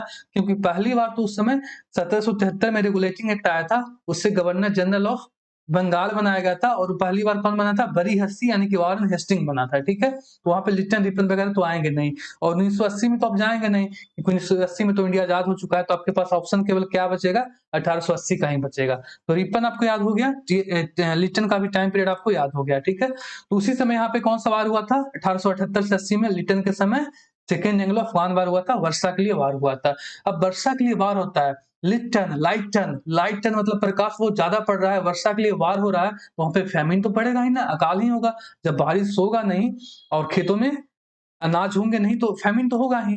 तो यहाँ पे फैमिन हो गया था लिप्टन के समय। इस तरीके से आपको रिलेट करना है कि 76 से 78 में बहुत बड़ा अकाल पड़ा था मद्रास वगैरह के इलाके में, मतलब साउथ के इलाकों में। तो वहां से क्या होता है दोस्तों कि जो ऑफिशियल थे उस समय, अकाल पड़ गया 76 से 78 में, और जो ऑफिशियल थे वो क्या कर रहे थे, रीच हो रहे थे। मतलब रिचर्ड स्टार्ची, यहाँ पे इसका नाम मैं याद करवा रहा हूँ, क्यों आपको अभी समझ में आएगा। रिचर्ड स्टार्ची को कैसे याद करना है कि जो रिच ऑफिशियल थे वो स्टार्ची हो गए थे। स्टार्च का मतलब क्या होता है, फैट से होता है, ग्लूकोज से होता है। तो यहाँ पे स्टार्ची हो गए थे, मतलब कि फैटी हो गए थे। क्यों हो गए थे फैटी और रिच हो गए थे, क्योंकि उधर में अकाल पड़ रहा था, और अकाल के लिए यहाँ पे जो पैसे आ रहे थे, जो कुछ मदद आ रहा था, उसको खा करके डकार जा रहे थे यहाँ पे, ठीक है। तो रिच और स्टार्ची हो गए थे। स्टार्च का मतलब फैट से, ग्लूकोज से, यहाँ पे फैटी हो गए थे उसी समय, फैमिन के समय। तो इसीलिए यहाँ पे रिचर्ड स्टार्ची को भेजा गया कि भाई जाओ स्टार्ची, तुम देखो कि कौन कौन से ऑफिशियल स्टार्ची यानी कि स्टार्च खा करके रिच हो गए हैं, मतलब कि कंपनी के जो पैसा था अकाल के समय खा करके रिच हो गए हैं। किसने गलती किया है, किसने कंपनी का पैसा या फिर लोगों का जो पैसा अकाल में मदद के लिए आ रहा है उसको कौन खा रहे हैं, तो उन्हीं को जांच के लिए कहाँ पे गलती हुई, रिचर्ड स्टार्ची को भेजा गया। तो याद रहेगा आपको C number, Richard Strachey. Move on करते हैं 106, the Arms Act which is solid Indian from having arms was passed in, भारतीयों को हथियार रखने से रोकने वाले सशस्त्र अधिनियम किस वर्ष पारित किया गया था। तो आर्म्स एक्ट के ऊपर एक क्वेश्चन पूछा गया है कि कौन से अधिनियम के तहत भारतीयों को आर्म्स रखने के अधिकार से वंचित कर दिया गया। देखते हैं दोस्तों, यहाँ पे लिप्टन और रिपन को मैंने याद करवा दिया पीछे क्वेश्चन में, 76 से 80, 80 से 84। यहाँ पे देखना, ये अब इसके बीच में एक साल था 1878। तो 1878 को ध्यान में रखना है, और फिर से हम लोग रिवर्स गियर में चलेंगे, यानी कि पहले 78 को सीखेंगे, 18 तो हम लोगों ने समझ ही लिया। तो 78 को हम लोगों ने हिंदी में ऐसे लिख दिया 78। 78 को हम लोगों ने तोड़ करके कैसे लिख दिया, 80 को पहले तोड़ दिया, उसके बाद यहाँ से हटा ले लिया और यहाँ से आर ले लिया, 3 पार्ट में तोड़ दिया। क्यों तोड़ा अभी आपको समझ में आएगा। अब यहाँ पे क्या निकल करके आ रहा है कि 80 हटा, देख रहे हैं ना 80 है और यहाँ पे हटा है, तो 78 में क्या हो गया 80 हटा। 80 का मतलब क्या होगा दोस्तों, ए फॉर यहाँ से ध्यान में रखना है आर्म्स एक्ट, मतलब कि आर्म्स एक्ट लाया गया और आर्म्स को बोला कि हटा दो, ठीक है। उसके बाद टी से क्या ध्यान में रखना है कि टेलीकम्युनिकेशन, टेलीकम्युनिकेशन का मतलब क्या हुआ, दूर संचार, यानी कि उस समय का जो कम्युनिकेशन होता था, मीडिया होता था, उसी को हम लोग बोलेंगे टी फॉर टेलीकम्युनिकेशन और ए फॉर आर्म्स। मतलब कि 78 में क्या हो गया 80 हटा, 80 हटा मतलब कि दो चीजों को हटाया गया, एक क्या हटाया गया ए फॉर आर्म्स, मतलब बोला गया कि भाई आप लोग आर्म्स हटा दीजिए। उसके बाद टी हटा दिया गया, टी मतलब टेलीकम्युनिकेशन, कम्युनिकेशन मतलब मीडिया हो गया, मीडिया वगैरह के ऊपर प्रतिबंध लगा दिया गया। तो दोनों चीज आपको समझ में आएगा। और 80 हटा वरना कूल कर देंगे, कौन बोला, लिप्टन ने बोला, ठीक है। तो वरना कूलर से आपको क्या ध्यान रखना है, यहाँ पे वरना कूलर एक्ट आया था, धमकी क्या दिया था कि भाई आर्म्स हटाओ और टी हटाओ, मतलब कि कम्युनिकेशन मीडिया हटाओ, मीडिया पे प्रतिबंध लगा दिए हैं, वरना क्या करेंगे, धमकी दे रहे, वरना कूल कर देंगे। तो वरना कूलर प्रेस एक्ट भी उसी समय पास हुआ था, आपको ध्यान में रखना है। तो कौन सा आंसर होगा 1878, 80 हटा, 78 को हिंदी में लिख दिए इस तरीके से और उसको 3 पार्ट में तोड़ दिए, तो 80 हटा, तो आर्म्स हटा और टी हटा, ध्यान में रखेंगे इसको। मूव ऑन करते हैं दोस्तों। मैं आपको इतनी आसानी से इन चीजों को बता रहा हूं, अगर आप इसको याद करने जाओगे आज से पहले, अभी तो आप लोगों ने सीख लिया, आपको ये चीजें कभी भी एक बार में याद नहीं होती। आप इसको रिवाइज करेंगे सप्ताह में 3 बार 4 बार प्रैक्टिस करेंगे, तब जाकर के चीजें बैठती है। और जैसे ही आप प्रैक्टिस छोड़ेंगे तो फिर से आप अगले में इसको भूल जाएंगे, ये ऐसी चीज होती है। लेकिन अब आप इसको नहीं बोलेंगे, इस बात की गारंटी है। मूव करते हैं 107 नंबर क्वेश्चन के ऊपर, जो कि है वुड डिस्पैच के ऊपर। Consider the following statement regarding the Wood dispatch. यहाँ पे 3 स्टेटमेंट दिए गए हैं और तीनों में से चेक करना है कि क्या है, which of the above statements are correct, कौन सही है। तो वुड के बारे में मैंने आपको पहले ही बता दिया है कि it recommended making English the medium of instruction at university level and local language at primary level, बिल्कुल सही है। यहाँ पे W फॉर वीमेन बताया था और O फॉर ओरिएंटलिस्ट बताया था। ओरिएंटलिस्ट अप्रोच क्या था कि हमें नीचे के लेवल पे, लोअर लेवल पे हमें लोकल लैंग्वेज में सिखानी है चीजों को, और हायर लेवल पे यानी कि यूनिवर्सिटी के लेवल पे हमें इंग्लिश में चीजें सिखानी है। तो पहला सही होगा। It state on introduction, it state on introducing vocational and industrial education along with the academic subject, ये भी सही है। दूसरे ओ से मैंने क्या बताया था आपको, ऑप्शनल बताया था। ऑप्शनल मतलब क्या हो गया कि वोकेशनल कोर्सेज हो गए। वोकेशनल किसको बोलते हैं कि जो रेगुलर कोर्सेज होते हैं उसके साथ में हमें जो चीजें कर सकते हैं उसी को ऑप्शनल या वोकेशनल बोलते हैं, दोनों का सेम ही मीनिंग है, ठीक है। तो ये भी सही होगा। उसके बाद each advocated promoting women education, W for क्या था, वीमेन था, तो वीमेन एजुकेशन के ऊपर भी जोर दिया गया था। तो आंसर क्या होगा इसका, तीनों का तीनों सही होगा। और ये यूपीएससी सिविल सर्विस 2018 का क्वेश्चन है। और आप देखना कि कितनी आसानी से मैंने आपको उड्स बस याद करवाया कि उड्स में क्या क्या है, W for women, O for orientalist, O for optional यानी कि वोकेशनल, D फॉर डेवलपमेंट और S फॉर साइंटिफिक। तो ये चीजें आपको याद हो जाएगी। 108 नंबर क्वेश्चन, अच्छा 107 नंबर क्वेश्चन, ये जो क्वेश्चन है दोस्तों, यहाँ पे मैंने इंग्लिश में सिखाया और जो हमारे हिंदी के साथी हैं उनके लिए मैंने यहाँ पे हिंदी में लिख दिया, क्योंकि दोनों चीजें एक पेज पे नहीं आ रही थी, तो यहाँ पे हिंदी के लिए स्पेशल लिख दिया। मूव ऑन करते हैं 108 नंबर क्वेश्चन पे, जो कि है द वर्नाकुलर प्रेस एक्ट। चलिए चीजें सही चल रही है। The vernacular press act which sought to curb the freedom of Indian language press was enacted during the tenure of which Governor General। Vernacular press act, जिसका उद्देश्य भारतीय भाषाओं के प्रेस की स्वतंत्रता पर अंकुश लगाना था, किस गवर्नर जनरल के कार्यकाल में लागू किया गया था। ये चीजों को बता चुका हूं दोस्तों पिछले क्वेश्चन में, 78 में आना है। लिप्टन और रिपन दोनों को याद करवाया कैसे, रिप कितने साल में जनरली आपको 80 ध्यान में रखना है, तो 80। और उसके बाद क्या करना है, रिप कितने साल में होते हैं नेचुरली इंडिया में डेथ, आपको मोटा मोटी एक नंबर ध्यान में रखना है। रिपन में रिप है आगे में है, तो रिप 80 साल में, और 80 से 84, उसके बाद 4 का खेला करना है, तो ये भी 76 से 80 बन जाएगा। यहाँ पे 1876 से 80 और 80 से 84 दोनों साल को याद करवाया था मैंने, पिछले क्वेश्चन में करवाया है। अब यहाँ पे देखना एक साल कौन सा है, 1878 है, तो 78 से हम लोग रिवर्स गियर में चलते हैं और पहले 78 को देखते हैं। 78 को इस तरीके से लिख दिया 78 हिंदी में, और उसको तोड़ दिया 3 पार्ट में, तो पहले पार्ट 80, उसके बाद हटा, उसके बाद रह, तो यहाँ पे क्या बचा 80। क्या बोलता था लिप्टन कि 80 हटा रहे वरना कूल कर देंगे, वरना कूल कर देंगे, 80 हटा, तो वरना कूल कर देंगे से वरना कूलर है, और 80 में क्या था, तो ए फॉर आर्म्स हटा, वो क्या बोला कि आर्म्स हटा, और आर्म्स हटाने के लिए कानून लाया 78 में। उसके बाद टी हटा, टी मतलब टेलीकम्युनिकेशन हटा, यानी कि कम्युनिकेशन संचार का सुविधा हटा, यानी कि मीडिया पे प्रतिबंध लग गया। ठीक है, तो आंसर क्या होगा इसका, लॉर्ड लिस्टन होगा। मूव ऑन करते हैं 109 नंबर क्वेश्चन पे, जो कि है which of the following statement about the vernacular press act is correct. निम्नलिखित में से कौन सा जो कथन है वो वर्नाकुलर प्रेस एक्ट के बारे में सही है। इनका जो क्वेश्चन है मैं हिंदी में, हिंदी भाइयों के लिए मैं यहाँ पे अलग से लिख दिया हूँ, और इसका ट्रांसलेशन नहीं हो पाएगा, सॉरी दोस्तों।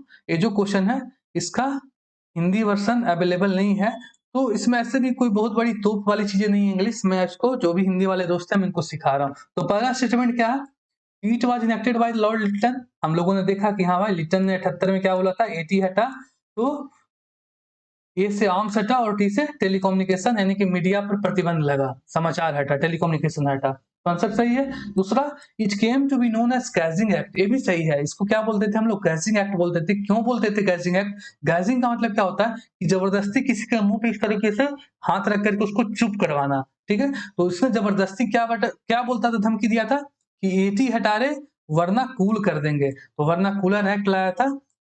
और वर्नाकुलर का मतलब क्या होता है, लोकल, लोकल लैंग्वेज होता है। और इससे इसका मतलब क्या हुआ, वर्नाकुलर एक्ट का मतलब कि जो लोकल प्रेस थे उनके ऊपर ज्यादा जोर दिया, मतलब उनको बंद करवाने के ऊपर इसने ज्यादा जोर दिया।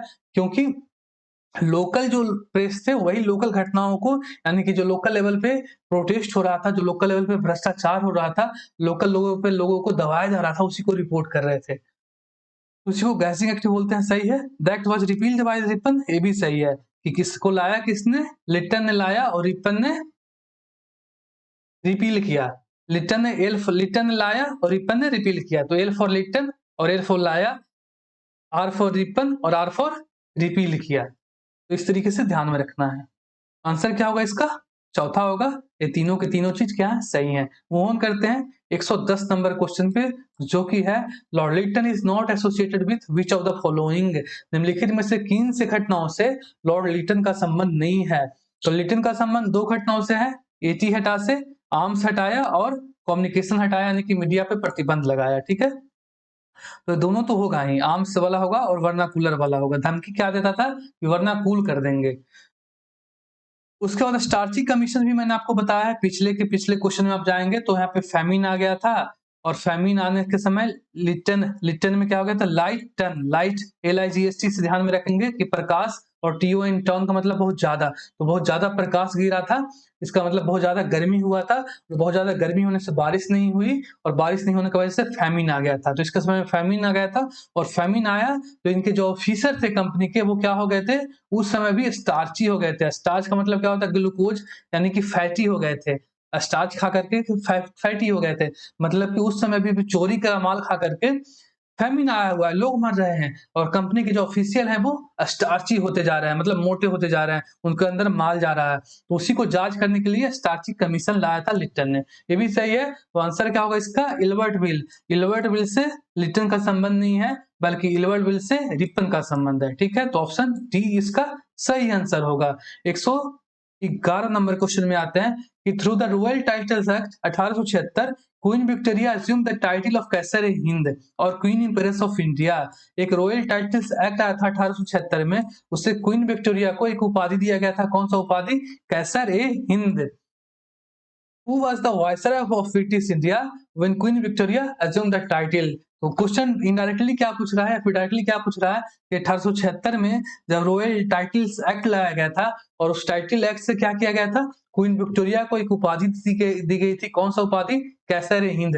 तो उस समय भारत का वायसराय कौन था, इसी के बारे में क्वेश्चन पूछा है। तो बहुत ही सिंपल है, लिटन और रिपन को मैंने याद करवाया, कैसे करवाया था कि आपको दोनों को साथ में याद करना है, लिटन और रिपन को, क्योंकि दोनों क्या आए थे, आगे और पीछे आए थे, मतलब लिटन पहले आया और रिपन जस्ट उसके बाद में आया। रिपन को कैसे याद करना है कि रिपन में एक वर्ड है RIP, रिप को मतलब रेस्ट इन पीस, डेथ बोलते हैं। तो डेथ कब होता है, जनरली 80 साल में होता है, मोटा मोटी एक नंबर आपको 80 साल ध्यान में रखना है, ना 70 साल में होता है, ना 60 साल में, नेचुरली की बात कर रहे हैं, बीमारी वगैरह का नहीं, नेचुरली 80 साल में होता है, आपको ऐसा ध्यान में रखना है। और उसके बाद क्या करना है, इसमें 4 का खेला करना है, तो 80 में 4 जोड़ देंगे तो 84 हो जाएगा, उसके बाद 80 में से 4 घटा देंगे तो यहाँ पे 76 हो जाएगा, फिर 76 में 4 जोड़ देंगे तो 80 हो जाएगा। तो 1880 से 84 और 76 से 80। अब यहाँ पे जो लोग कंफ्यूज कर सकते हैं कि सर यहाँ पे 1780 आएगा, तो 1780 नहीं आ सकता है दोस्तों। क्यों नहीं आ सकता है? क्योंकि 1780 में तो उस समय क्या था, वहाँ पे पहली बार जब रेगुलेटिंग एक्ट आया था तो वरी हेस्टी यानी कि वॉरेन हेस्टी को बनाया गया था। उस समय लिप्टन और रिपन कहाँ से आएगा?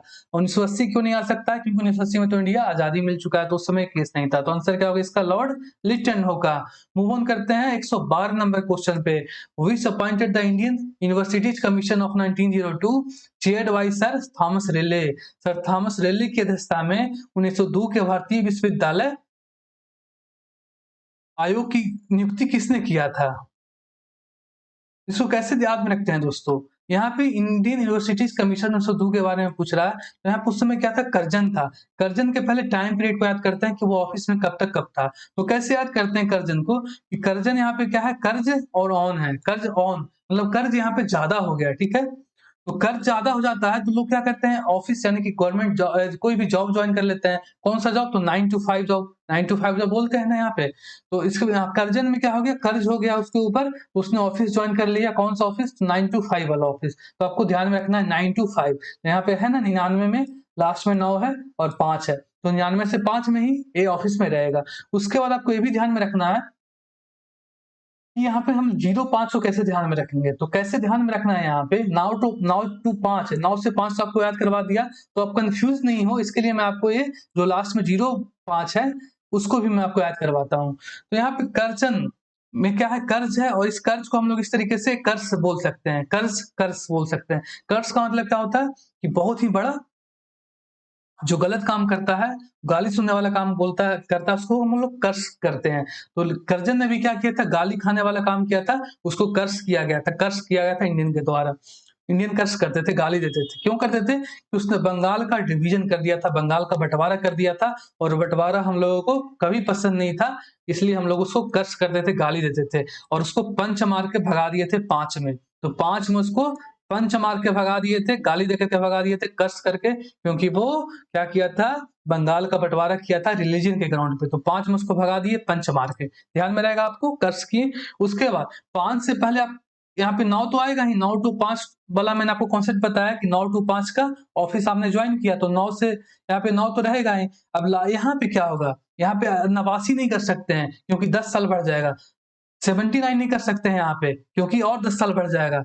69 नहीं कर सकते हैं और 10 साल बढ़ जाएगा। तो यहाँ पे केवल 99 ही ऑप्शन बचता है हमको, ठीक है। 6 साल इसने ऑफिस में रहा था। अगर हम लोग गलती से 89 कर देंगे, 9 to 5 तो आपको ध्यान में रखना है, ये 9 to 5 आगे में यहाँ पे 99 ही करेंगे, क्योंकि 89 कर देंगे तो 10 साल बढ़ जाएगा। इतना साल कोई गवर्नर जनरल शासन में था ही नहीं, मैक्सिमम 5 to 6 ईयर ही था। तो आंसर क्या होगा इसका? लॉर्ड कर्जन होगा। उसी के समय में यूनिवर्सिटी कमीशन लाया गया था। क्यों बनाया गया था? क्योंकि उस समय क्या हो रहा था कि जो नेशनलिस्ट सेंटीमेंट था, नेशनल मतलब कि जो भारतीयों के लिए, इंडियन के लिए जो अपना सेंटीमेंट था, नेशनलिस्ट सेंटीमेंट था कि हमें ब्रिटिश को आजादी चाहिए, ब्रिटिश से, ब्रिटिश को हमें भगा देना है। वो यूनिवर्सिटीज में भी जो यंग यंग लोग थे वो यूनिवर्सिटी से निकल कर के आ रहे थे।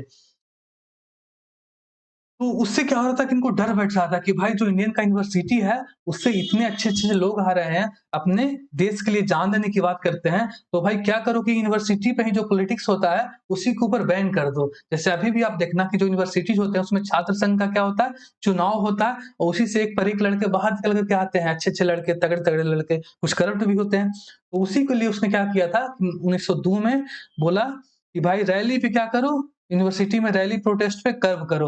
यूनिवर्सिटी में डिसिप्लिन नहीं चलेगा, स्ट्रिक्ट रहेगा। तो रैली से आपको ध्यान में रखना है कि रेले, थॉमस रेले की अध्यक्षता में इसने कमीशन बनाया था। मूव ऑन करते हैं 113 नंबर क्वेश्चन पे, जो कि है whom did Lord Curzon entrust as architect of Victoria Memorial Hall।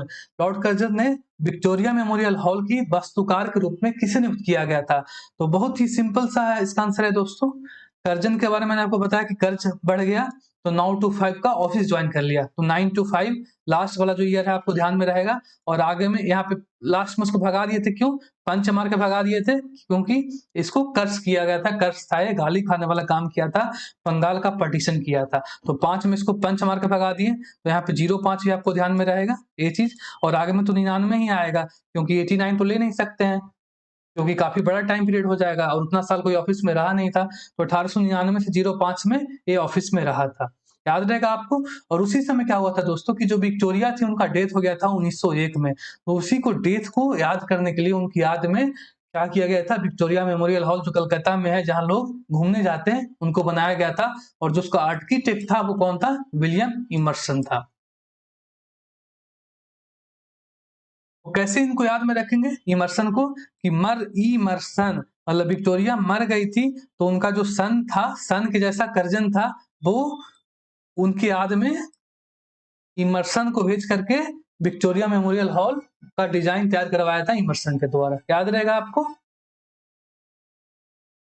Move on करते हैं 114 नंबर क्वेश्चन पे। ऑन 20 जुलाई 1905, ये डेट को भी याद रखना है, इस डेट को बंगाल का पार्टीशन किया गया था। कभी कभी मैक्सिमम टाइम आपको ईयर पूछा जाएगा, कभी कभी ये डेट भी पूछा जाता है। announced the division of Bengal into two parts, East Bengal and Assam. Bengal को दो पार्ट में 20 जुलाई 1905 को डिवाइड किया गया था, किसके द्वारा।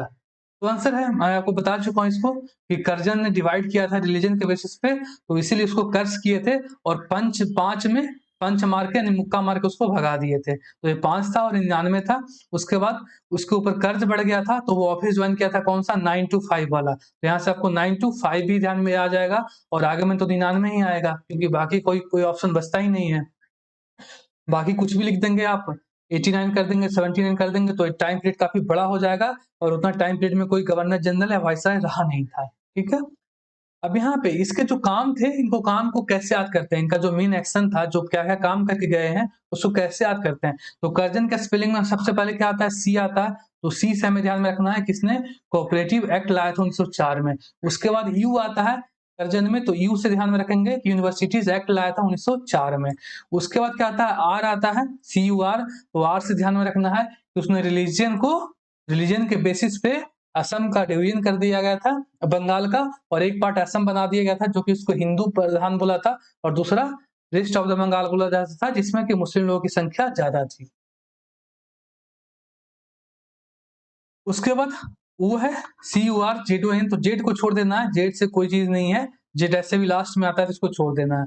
अल्फाबेट में लास्ट में आता है ना, तो वो से ध्यान में रखना है कि वो से ओल्ड थिंग्स, यानी कि ओल्ड चीजों के लिए, ओल्ड मॉन्यूमेंट्स के लिए, उसको बचाने के लिए, प्रिजर्वेशन के लिए उसने एक एक्ट बनाया था, कौन सा, एंशिएंट मॉन्यूमेंट एक्ट 1904 में। उसी के सहारे इंडिया में पुरातात्विक विभाग की स्थापना की गई थी। उसके बाद लास्ट में एन है, तो एन से ध्यान में रखना है कि एन क्या होता है, एन से उसने नए पुलिस बल बनाए थे, मतलब पुलिस रिफॉर्म किया था और नए पुलिस बलों का सृजन किया था। कहाँ पे, तो प्रोविंशियल लेवल पे, मतलब राज्यों के लेवल पे। पहले क्या होता था इसके आने से पहले कि केवल सेंट्रल लेवल पे पुलिस होते थे और वही पुलिस राज्यों में भी काम करते थे, वो बेसिकली अधीन आते थे सेंट्रल के ही। तो यहाँ पे इसने क्या किया, इन फॉर ध्यान में रखना है, नए पुलिस फोर्स बनाया, उसको प्रोविंशियल लेवल पे, मतलब जिसको कि अभी स्टेट पुलिस बोल सकते हैं, वहां पे अपॉइंट कर दिया गया। 115 नंबर क्वेश्चन है कि who pass the Indian universities act. थोड़ा सा हम लोग इंटरनेट को देख लेते हैं। चलिए, सही है, ठीक ठाक है। Who passed the Indian Universities Act 1904 imposing stiff control over the Indian universities। मैंने इसको एक्सप्लेन किया दोस्तों कि क्या हुआ था, यूनिवर्सिटीज से नए नए लोग आ रहे थे, नए यंग लोग आ रहे थे, और वो ब्रिटिश को फायरसली बिल्कुल अपोज कर रहे थे कि नहीं भाई, हमको आजादी चाहिए, मेरा देश प्रधान है, तुम यहाँ से छोड़ करके जाओ। तो यहाँ पे कर्जन को डर बैठ गया था कि चलो भाई, यूनिवर्सिटी से अच्छे अच्छे लड़के निकल करके आ रहे हैं जो कि हम लोगों को चुनौती पेश कर रहे हैं, तो हमें क्या करना चाहिए कि यूनिवर्सिटी पे रैली रैली पे, प्रोटेस्ट पे, इस तरह के जो आंदोलन हो रहे थे उस पर करब लगा दो। ठीक है। तो थॉमस रैली की अध्यक्षता में उसने कमीशन बना दिया था और उसी कमीशन के रिकमेंडेशन पे उसने एक्ट बना दिया। 1904 में भारतीय विश्वविद्यालय अधिनियम किसने पारित किया, तो आंसर क्या होगा इसका, कर्जन होगा। और कर्जन के बारे में मैंने आपको बताया कि 99 से 5 तक ऑफिस में था। याद करने का टेक्निक भी बताया कि कर्ज बढ़ गया था तो 9 से 5 ऑफिस में रहा। अब यहाँ पे कर्ज था, कर्ज क्यों था, गाली था, बुरा चीज था, कर्ज का था क्योंकि इसने बंगाल का पार्टीशन किया रिलीजन के बेसिस पे और लोगों में फूट डालने की कोशिश किया, तो इसलिए इसको 5 में पंच मार के, मुक्का मार के भगा दिए थे। तो 5 में इसको भगा दिए थे और 99 तो हो गए। ठीक है, 9 to 5 वाला कॉन्सेप्ट ध्यान में रखना है। अब सी फॉर मैंने बताया, कर्जन के स्पेलिंग में सी आता है, तो सी फॉर कोऑपरेटिव एक्ट पहले, उसके बाद यू आता है, तो यू से यूनिवर्सिटीज एक्ट, आर से रिलीजन के बेसिस पे इसने डिवीजन किया, ओ फॉर ओल्ड थिंग्स मतलब ओल्ड चीजों को, पुरानी चीजों को बचाने के लिए इसने मॉन्यूमेंट एक्ट लाया 1904 में और पुरातात्विक विभाग बनाया। उसके बाद लास्ट में क्या है, इन है, तो इन से नए पुलिस फोर्स बनाए कहाँ पे, प्रोविंशियल लेवल पे। पहले क्या होते थे, पुलिस केवल सेंट्रल लेवल पे होते थे। Question number 116, who among the following establish the archaeological department. कितनी बार बता चुका हूं कि कर्जन ने किया था। C for cooperative act, U for universities, R for religion के बेसिस पे डिवीजन, जेड फॉर कुछ नहीं, ओ फॉर ओल्ड थिंग्स के लिए मतलब पुरानी चीजों को बचाने के लिए पुरातात्विक विभाग का गठन किया। तो आंसर क्या होगा इसका, कर्जन होगा। 1904 में किया।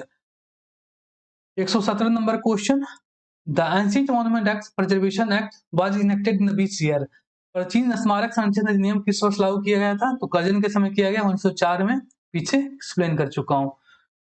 118 number question, with reference to the civil administration in 1905 which of the following statement are correct। 1905 में नागरिक प्रशासन के संदर्भ में निम्नलिखित में से कौन सा कथन सही है। यहाँ पे दो कथन दिए गए हैं, उनमें से चेक करना कि कौन सा सही है। तो पहला कथन क्या है कि लॉर्ड कर्जन ने प्रांतीय सीमाओं का पुनर्गठन करने का निर्णय लिया। Lord Curzon decided to rearrange the provincial boundaries. ये बिल्कुल सही है, क्योंकि जब इसने कर्जन में मैंने क्या बताया आपको कि आर फोर यहाँ पे रिलीजन के बेसिस पे बंगाल का डिवीजन किया था। तो इसका मतलब यही ना हुआ कि जो प्रोविंशियल बाउंड्री थे, मतलब जो वेस्ट बंगाल का इलाका था, जो प्रोविंस स्टेट थे, उसका बाउंड्री को चेंज किया। बाउंड्री को चेंज करेंगे तभी तो उसको दो पार्ट में उसने डिवीजन किया था। एक कौन सा, असम वाला पार्ट में, और एक उसने रेस्ट ऑफ द बंगाल वाला पार्ट में, मतलब बंगाल को डिवीजन किया था। अगर मैं असम बोल रहा हूँ कि असम का डिवीजन किया था तो सॉरी, उसको आप करेक्ट कर लेना कि बंगाल का डिवीजन किया था और बंगाल से डिवाइड करके असम और रेस्ट ऑफ द बंगाल बनाया था। उसके बाद a new provinces was constituted called East Bengal and Assam. बिल्कुल सही है, बंगाल को तोड़ा, एक पार्ट कौन सा, ईस्ट बंगाल, और दूसरा कौन सा, असम। तो दोनों कथन क्या है, सही है। तो आंसर क्या होगा इसका, बोथ 1 and 2।